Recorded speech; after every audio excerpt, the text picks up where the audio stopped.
ஆக்சுவலாக இது வந்து ஒரு வேஸ்ட் ஃபேப்ரிக்கு நம்ம டெய்லரிங் யூனிட்லேருந்து எடுத்துகிட்டு வந்தேன் உங்களுக்காக. சரி ஹெம்மிங் எப்படி பண்ணணும்னு சொல்லி கொடுக்கலான்னு. இது வந்து ஒரு பேசிக்ஸ் ஆஃப் டெய்லரிங்கில் இதுவும் ஒரு பார்ட். ஓகேவா? சரி வாங்க நம்ம எப்படி ஹெம்மிங் பண்ணலான்னு பார்க்கலாம்.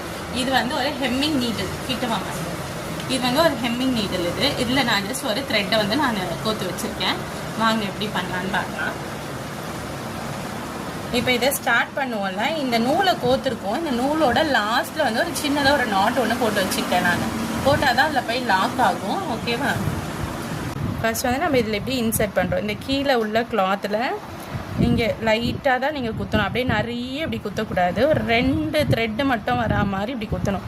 குத்திட்டு அதுக்கு மேலே உள்ள இந்த ஃபேப்ரிக்லேயும் அதே மாதிரி ஒரு இன்சர்ட் பண்ணி இப்படி மேலே எடுக்கணும். எடுத்துட்டு இப்படி இழுத்துக்கணும். இந்த நாட்டிங்க வந்து ஸ்டாப் ஆகுதுல, இப்படி பண்ணிட்டோம் அப்படின்னா ஃபஸ்ட் இது முடிஞ்சுது. திரும்ப நெக்ஸ்ட்டு கொஞ்சம் கேப் விட்டு நம்ம அதே மாதிரி இப்படி பண்ணணும். இது வந்து மோஸ்ட்லி எல்லாருக்கும் தெரியும், இருந்தாலும் நான் ஒரு வாட்டி உங்களுக்கு சொல்லித்தரேன். லைக் இப்படி தான் பண்ணணும். இதுக்கு பேர் வந்து ஹெம்மிங். இதுலேயே நம்ம க்ரியேட்டிவாக இன்னும் நல்ல வேறு ஒரு டிசைன் நம்ம பண்ணலாம். ஹெம்மிங்லேயே நான் கொஞ்சம் க்ரியேட்டிவாக பண்ண போகிறேன் அப்படின்னா, இப்போ நீங்கள் குத்துறீங்க தெரியுமா, இதில் குத்தி இப்படி எடுக்கும்போது ஃபுல் நீடில் வெளியே எடுக்காமல் இந்த நீடில் இருக்குல்ல, இந்த த்ரெட் இருக்குல்ல, அந்த த்ரெட்டை இந்த நீடில்குள்ளே இப்படி விட்டுட்டு இப்படி நீங்கள் எடுத்தீங்க அப்படின்னா இது ஒரு சின்ன டிசைன் பண்ணி நம்ம ஹெம்மிங் பண்ண மாதிரி இருக்கும்.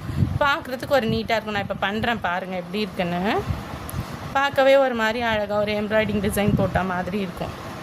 நான் எதுக்காக இதுக்கு மேட்சிங் கலர் எடுக்காமல் வேறு கலர் எடுக்கிறேன் அப்படின்னா, உங்களுக்கு தெரியணுன்றதுனால தான் நான் பிளாக் த்ரெட்டில் உங்களுக்காக யூஸ் பண்ணி காமிச்சிருக்கேன். இப்போ நார்மல் ஹெம்மிங் இப்படி தான் பண்ணுவாங்க எல்லோரும். ஸோ நம்ம கொஞ்சம் க்ரியேட்டிவாக பண்ணும்போது இப்படி பண்ணுறோம். இதுக்கும் உள்ள டிஃப்ரென்ஸ் உங்களுக்கு தெரியும். ஸோ எந்த மாதிரி ஹெம்மிங் பிடிச்சிருக்கோ அந்த மாதிரி பண்ணிக்கோங்க.